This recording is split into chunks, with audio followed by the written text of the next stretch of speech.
So what is a mole? It's a unit that's used to measure the amount of substance. It's very similar to a dozen in that 1 mole of anything contains 6.02 times 10 to the 23rd particles. Like a dozen always contains 12 no matter what you have a dozen of. So 6.02 times 10 to the 23rd is what we call Avogadro's number. And if you actually were to write that out, it would be 602 billion trillion. Luckily for us, we can use scientific notation here and we don't have to write that out.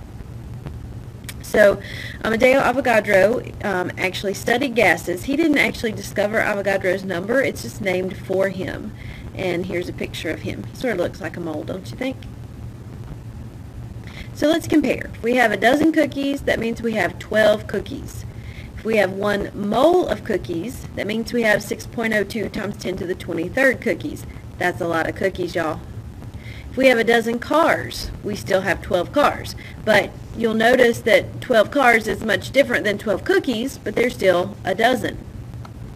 So a mole of cars is 6.02 times 10 to the 23rd cars. A dozen aluminum atoms is 12 aluminum atoms. Okay? But if we have a mole of aluminum atoms, we have 6.02 times 10 to the 23rd atoms.